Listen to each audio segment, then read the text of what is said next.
सामने तमाम एनडीए के जो नेता हैं वो इस बात को दोहरा रहे हैं कि नीतीश कुमार के नेतृत्व में चुनाव लड़ा जाएगा, लेकिन कहीं ना कहीं उनके मन में नीतीश कुमार को लेकर जो कह सकते हैं असमंजस की स्थिति है वो साफ दिख रही है। आपने देखा हाल ही में दही चूड़ा भोज का आयोजन चिराग पासवान की तरफ से किया गया, लेकिन नीतीश कुमार वहां पहुंचते हैं, लेकिन चिराग मैं अगर आज समझौता कर लो मोदी जी से तो कल भारत सरकार में मंत्री बन जाऊंगा, ये मेरी ताकत है। लेकिन हमें ऐसे सैनिक है, आपको उंगलियों पे गिनवा सकते हैं, कई ऐसी चीजें जो है देखने को मिली जो कहीं ना कहीं भारतीय जनता पार्टी की रणनीति पर सवाल उठाता है। उद्धव ठाकरे की पार्टी तोड़ दी गई, शरद पवार की पार्टी तोड़ दी गई, उधर हेमंत सोरेन के जो सहयोगी थे चंपई सोरेन उनको अपने पाले में कर लिया जाता है, उधर मध्य प्रदेश में सिंधिया को अपने पाले में कर लिया जाता है, उधर दुष्यंत चौटाला को हरियाणा में गठबंधन करके उनको भगा दिया जाता है। उसके बाद से हेमंता बिस्वा शर्मा जो कांग्रेस के थे वो भारतीय जनता पार्टी में।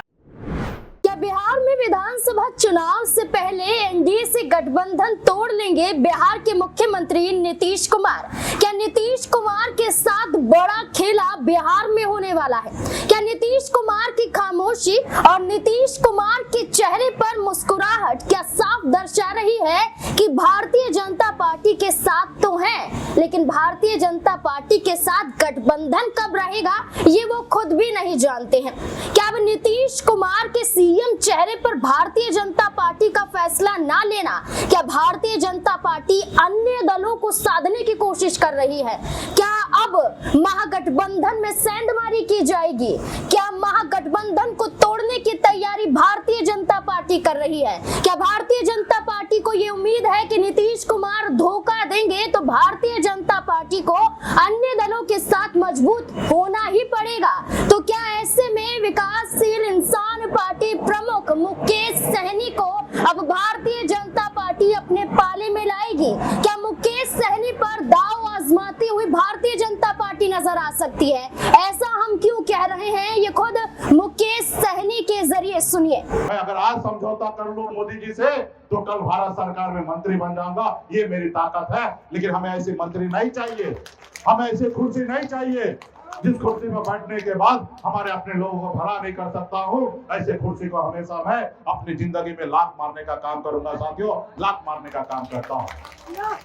मोदी हमसे कहा दुश्मनी था, हम तो मंत्री बन चुके थे, लेकिन उन्होंने कहा मुकेश जी आपको अगला मुख्यमंत्री बनाएंगे, अपना पार्टी को विलय कीजिए और आप हमारे साथ आइए और आगे बढ़िए। हमने कहा नहीं, ये पार्टी हमारी नहीं है, ये पार्टी पूरे बिहार का 1.5 करोड़ निषाद ने बनाया है अपने हक अधिकार के लिए, सिर्फ इसमें मेरा अधिकार नहीं है। हाँ समझौता हो सकता है, अगर आप निषाद को आरक्षण दे देंगे तो शायद समझौता हो सकता है, तो नहीं, पहले पार्टी विलय कीजिए फिर आरक्षण पे बात करेंगे। हमने कहा नहीं, हम मलाह का बेटा है, जाल में मछली को फंसाते हैं, जाल में फंसते नहीं है, पहले आरक्षण फिर कोई बात होगा। लेकिन मोदी जी को बुरा लग गया कि आज का नौजवान हमारी बात नहीं मान रहा, तो हमारी पार्टी को तोड़ लिया, खत्म कर लिया। उससे हमें कोई फर्क नहीं पड़ा, हम संघर्ष करेंगे, लड़ाई लड़ेंगे। कल तक हमारा बैग लेके उठा के आगे चलता था, आज वो व्यक्ति भारत सरकार में मंत्री बना है, ये आपका देन है साथियों, आपका देन है। हमसे डरते हैं इसलिए उसको भारत सरकार में मंत्री बना दिया। जो कल 2020 में हमसे टिकट लेके विधायक बनना चाहता था, आज उसको बिहार सरकार में मंत्री बना दिया, क्योंकि उसको मालूम है कि मुकेश सहनी को रोकने के लिए, क्योंकि सन ऑफ मल्ला से दुनिया में कोई ताकत नहीं कि टकराएगा, इससे अगर टकराना है तो निषाद को ही आगे लाओ।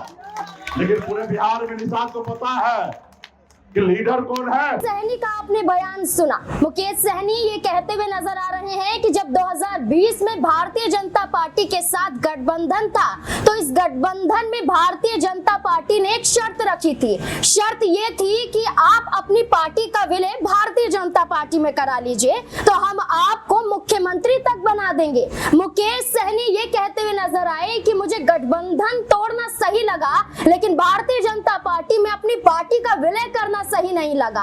अब मुकेश सहनी आरजेडी के साथ गठबंधन में है, लेकिन ये बयान उनके यही संकेत दे रहे हैं कि क्या एक बार फिर से मुकेश सहनी नीतीश कुमार की तरह पलटी मारने वाले हैं। इससे जुड़े हुए कई और तमाम सवाल निकल आते हैं बिहार की राजनीति को लेकर। मेरे साथ चर्चा करने के लिए मेरे सहयोगी सिराज मौजूद है। सिराज, पहले तो आपका बहुत बहुत स्वागत है। सिराज, क्या लगता है, एक तरफ ये कहा जा रहा था कि दही चूड़ा भोज है, दही चूड़े भोज कार्यक्रम के दौरान नीतीश कुमार को साधने की कोशिश की जा रही है। पहले उप मुख्यमंत्री विजय कुमार सिन्हा आयोजन करते हैं, चिराग पासवान करते हैं और फिर हम देखते पशुपति पारस के आवास पर होता है। लेकिन नीतीश कुमार यहाँ पर चुनते हैं कि मुझे किसके आवास पर जाना है और किसके आवास पर नहीं जाना है।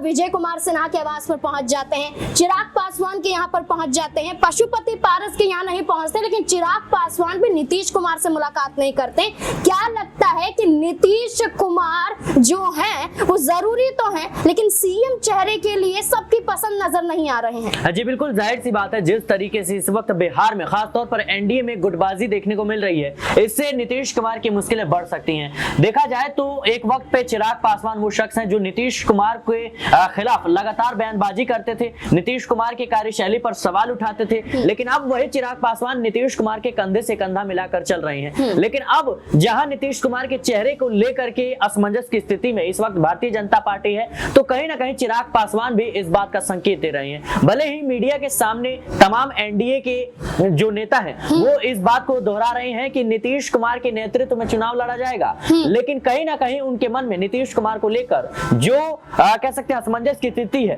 वो साफ दिख रही है। आपने देखा हाल ही में दही चूड़ा भोज का आयोजन चिराग पासवान की तरफ से किया गया, लेकिन नीतीश कुमार वहां पहुंचते हैं, लेकिन चिराग पासवान वहां मौजूद नहीं होते। नतीजा नीतीश कुमार नाराज होकर वापस लौट जाते हैं। जी, एनडीए के नापसंद बनते हुए नीतीश कुमार। बिल्कुल बिल्कुल, देखिए आप जिस तरीके से भारतीय जनता पार्टी के नेता जब लोकसभा चुनाव में नीतीश कुमार की जरूरत थी उस वक्त ये ऐलान करते हैं कि नीतीश कुमार के नेतृत्व में चुनाव लड़ा जाएगा, लेकिन जैसे ही महाराष्ट्र, हरियाणा और तमाम राज्यों में भारतीय जनता पार्टी की जीत हो जाती है, भारतीय जनता पार्टी एक मजबूत स्थिति में पहुंचने लगती है, तो नीतीश कुमार को लेकर गृह मंत्री अमित शाह का बयान सामने आता है कि संसदीय बोर्ड मिलकर तय करेगा। उधर विजय सिन्हा जो कि उप मुख्यमंत्री हैं बिहार के, वो कहते हैं कि जिस दिन बिहार में अपनी सरकार बनेगी उस दिन कहीं ना कहीं कह सकते हैं कि अटल बिहारी वाजपेयी को सच्ची श्रद्धांजलि मिलेगी। तो ये सवाल खड़े करता है कि भारतीय जनता पार्टी जेडीयू के साथ गठबंधन वाली सरकार को अपनी सरकार नहीं मानती है। उधर चिराग पासवान लगातार कह सकते हैं नीतीश कुमार से नजदीकियां बढ़ा रहे थे, लेकिन कल जो वारदात हमें देखने को मिली, मुझे लगता है ये अपने आप में सवाल खड़े करता है, क्या नीतीश कुमार भारतीय कह सकते हैं, क्या चिराग पासवान भारतीय जनता पार्टी के इशारे पर काम कर रहे हैं? क्या नीतीश कुमार का कद जानबूझकर एनडीए में कम किया जा रहा है? ये तमाम सवाल है। देखिए, ऐसे भी कहा जा सकता है कि चिराग पासवान नीतीश कुमार को ज्यादा सहयोग देंगे तो भारतीय जनता पार्टी विधानसभा में टिकट ही नहीं देगी, सीटें ही नहीं देगी। जो सीटों का खेल है वही तो नजर आ रही है, इसलिए जीतन राम मांझी भी तो मांग कर रहे हैं। जी देखिए, मुझे नहीं लगता, क्योंकि देखिए अगर ऐसा होता तो कह सकते हैं कि चिराग पासवान जो उनको 5 सीटें मिली लोकसभा चुनाव के दौरान, तो उस पर वो जीत हासिल नहीं कर पाते। भारतीय जनता पार्टी कभी भी इस बिहाफ पे टिकट नहीं देती है कि आप किसके साथ है किसके साथ नहीं है, क्योंकि वो बखूबी जानती है कि कोई भी कहीं भी हो, हम उसको अपने पाले में कैसे लाना है ये हम जानते हैं। जाहिर सी बात है कि पशुपति कुमार पारस को कह सकते हैं कि जब उनके पास सांसद थे तो उनको केंद्रीय मंत्री बनाया गया, लेकिन जैसे ही मामला देखने को मिला कि चिराग पासवान के पक्ष में माहौल जा रहा है 2024 के लोकसभा चुनाव में, तो पशुपति पारस का पत्ता साफ कर दिया जाता है। नतीजा ये होता है कि पशुपति कुमार पारस आज ना घर के रहते हैं ना घाट के रहते हैं, आज वो लालू प्रसाद यादव से मुलाकात करने पहुंच जाते हैं। तो ये तमाम तरह की जो चीजें हैं वो इस बात के संकेत दे रही कि कहीं ना कहीं भारतीय जनता पार्टी इस बार नीतीश कुमार को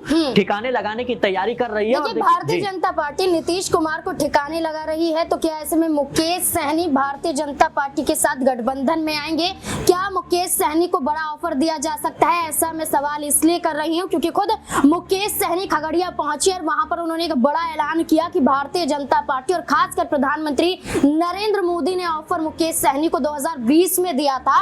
उस वक्त मुकेश सहनी ये कह रहे थे कि मैं जब चाहूं मैं गठबंधन भारतीय जनता पार्टी के साथ कर सकता हूं और मुझे भारत सरकार में मंत्री पद भी मिल जाएगा। ये हैसियत, ये ताकत मुकेश सहनी रखते हैं, ये खुद कह रहे हैं। क्या मुकेश सहनी खेल बिगाड़ सकते हैं? मुझे नहीं लगता कि उनको कोई बड़ा कह सकते हैं कि मंत्री पद मिलेगा, क्योंकि इस वक्त देखा जाए तो भारतीय जनता पार्टी में कहीं ना कहीं वो गुटबाजी का जो दौर है वो अपनी चरम पर है। इसमें कह सकते हैं कि नीतीश कुमार शामिल है, इसमें चिराग पासवान शामिल है, इसमें पशुपति कुमार पारस भी शामिल है, इसमें उपेंद्र कुशवाहा है, जीतन राम मांझी है, तमाम बड़े चेहरे हैं। और देखिए जो कह सकते हैं कि ये है मुकेश सहनी है, इनका कोई बड़ा जनाधार नहीं है। लोकसभा चुनाव में खुद ही अपनी सीट हार जाते हैं, मतलब जी। इनकी पार्टी को जो सीटें मिलती है। तो मुझे लगता है कि ये सवाल खड़े करता है, अगर आप इतनी ही मजबूत स्थिति में है कि आप भारतीय जनता पार्टी के देखिए, साथ चले लोकसभा जाए। चुनाव हारे थे, लेकिन विधानसभा चुनाव के पिछले विधानसभा जी। चुनाव की चर्चा करें तो भारतीय जनता पार्टी ने तो मुकेश सहनी के विधायकों को ही तोड़ लिया था। जी देखिए, ये राजनीति में होता रहता है और जाहिर सी बात है भारतीय जनता पार्टी ने मुकेश सहनी के, आपको उंगलियों पे गिनवा सकते हैं, कई ऐसी चीजें जो हैं देखने को मिली जो